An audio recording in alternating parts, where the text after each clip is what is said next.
It was a fiery debate tonight at the Missouri Theater as the four Republican gubernatorial candidates squared off. Good evening, I'm Megan Judy. And I'm Colin Ruane. The four candidates traded jabs for 90 minutes, all in hopes of snagging more voters in the primary in August. Let's first send it out to Brittany Pieper and Jim Reek, who moderated the debate. They have a recap of tonight's action live. Well, here we are in the basement of the Missouri Theater. Things have kind of quieted down up there on the stage. We're not hearing so many footsteps anymore. Had a nice crowd, and we covered a lot of topics. We covered everything from better jobs to better roads to term limits. You know, we even covered things that hit very close to home. Yes, we wanted to know what the candidates had to say about the protests that happened in this past November on the University of Missouri campus, as well as funding for the university.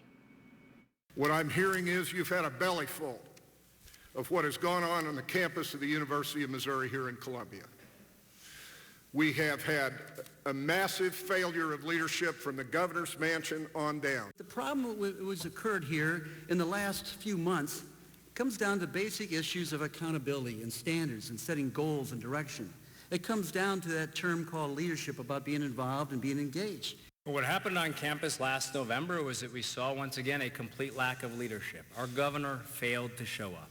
I will appoint a board of curators that will hold the line on three basic principles. Teachers will teach, scholarship athletes will play, and students will be able to go to class without muscle being called in. We are joined now by Ashley Holt. She was the voice of our viewers, looking at all the social media before and during the debate, and that work isn't over. You can still join the conversation. After the debate, I went through social media looking at your comments, your reactions to what all of the candidates were talking about, and a lot of topics they touched on, such as marijuana legalization, term limits, and ethics, you had comments about. So to start off, let's go with your comments on marijuana legalization. Jennifer quoted Greitens and then said, "Tell that to the entrepreneurs in Colorado selling bricks of MJ." Kinder went off topic on the viewer marijuana question to revisit Greitens' donor sex scandal. Caitlin said, "So we're supposed to be talking about Missouri politics, but instead we're talking about men in strip clubs?"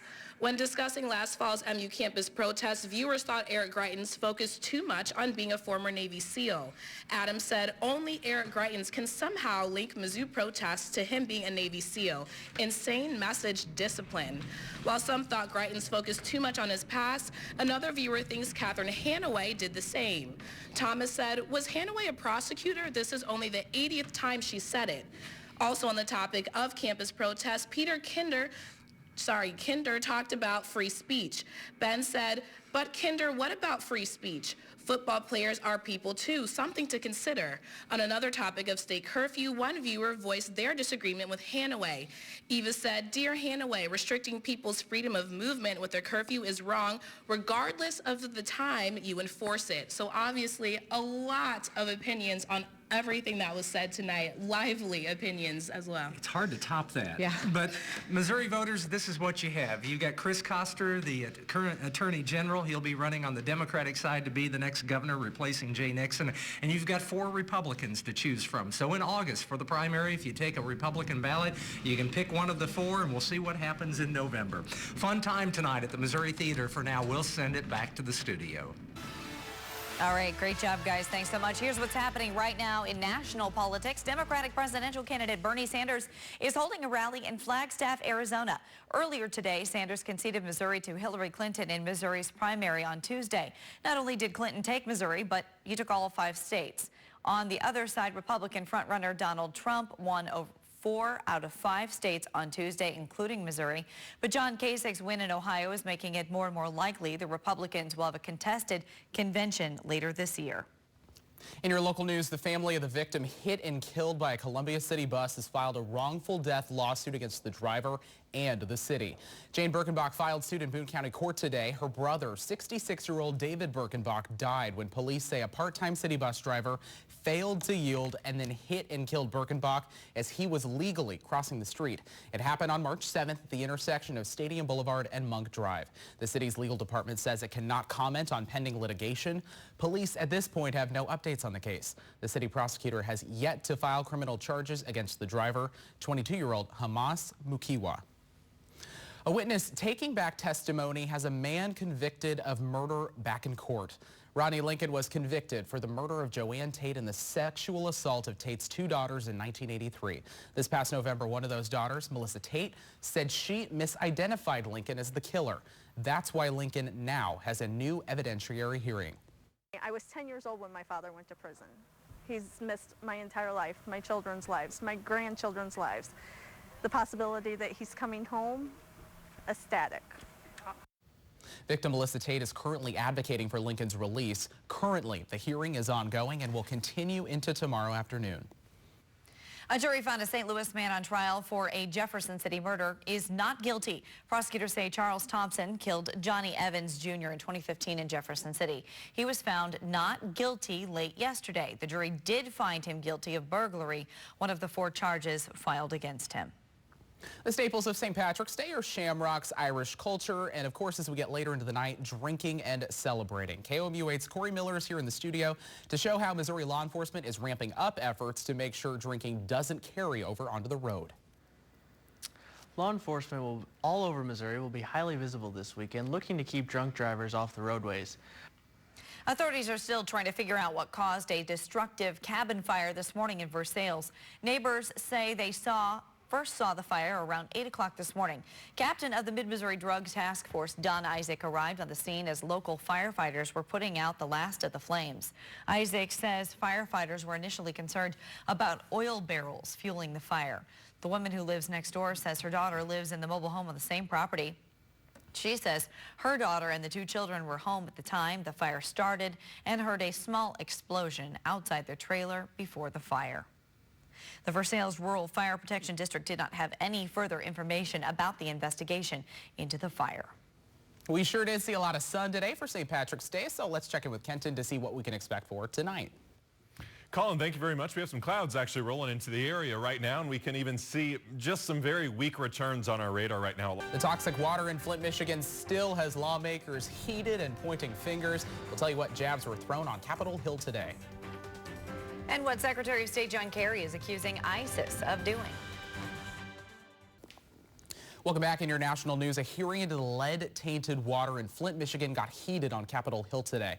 Republicans took turns blasting the Obama administration's EPA chief, Gina McCarthy, while Democrats took aim at Michigan's Republican Governor Rick Snyder. Governor Snyder testified the EPA ignored early information about the contamination, while the EPA says the state provided unreliable and inaccurate information. We've uncovered systematic failures at the Michigan Department of Environmental Quality. The fact is, bureaucrats created a culture that valued technical competence over common sense, and the result was lead was leaching into the residents' water.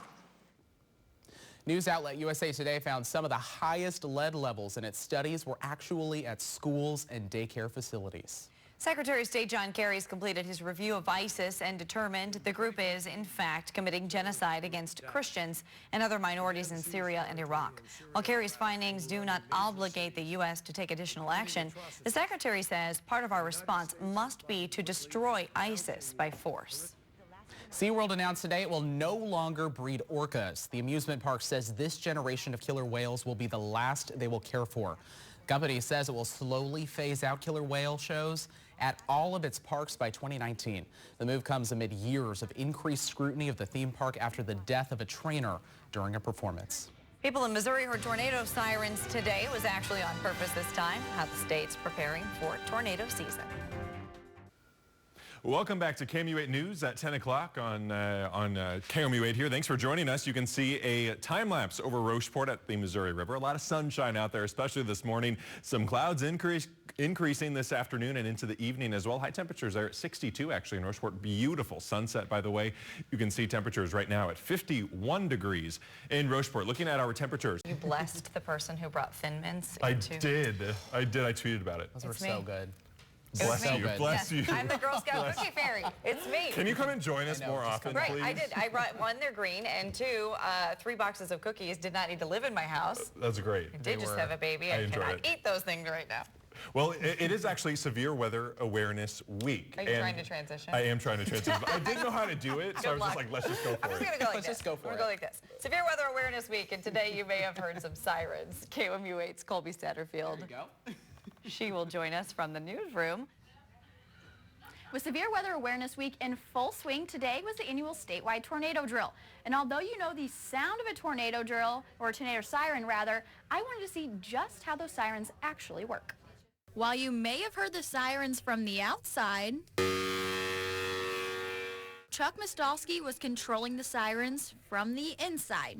All right, thanks, Colby. A Mid-Missouri company is supplying golf carts for one of the world's biggest sporting events. How the small-town business went from local to global.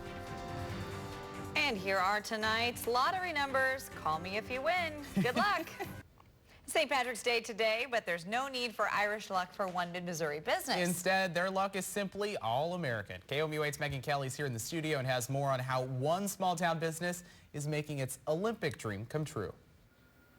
It's a story of a family-run business that dates back to the 1970s, and they're taking that small business to the international stage. M&M Vehicles sends golf cars all over the world, but now owners have a bigger client in mind. Sparks are flying in mid-Missouri because Mexico is headed to the Olympics. Mexico, Missouri, that is.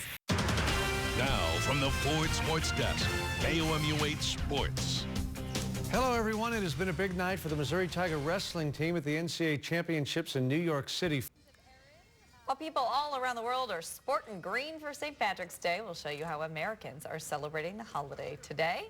New York City held its annual St. Patrick's Day parade. This is the first year openly gay and lesbian groups were allowed to march in the parade, ending a quarter-century-long ban. Even the president's residence resembles Irish pride. The fountain on the north lawn of the White House is running green today. And Chicago, the White House fountain's not the only body of water that's dyed. Take a look at this time-lapse video of green dye being dumped into the Chicago River. Well, we have some clouds continuing to roll into the area. A little bit of rain is expected by sunrise along I-70, then moving south of I-70 by sunrise as well. Temperatures getting down into the 40s at this point, and we're going to be at 36 by sunrise and 49 tomorrow with that rain again, mainly along and south of I-70. Megan, it was great to have you back today. I can't believe I'm still awake. And you guys must know I like you because I'm here on St. Patrick's Day. When was the last time that you were we up didn't have this to get late? up for the morning. On a work night. I have two babies, so I'm That's up true. late, but this is cool. Like, my brain's still cooking it. It's bedtime for you. Have a great night. We're not doing the mornings.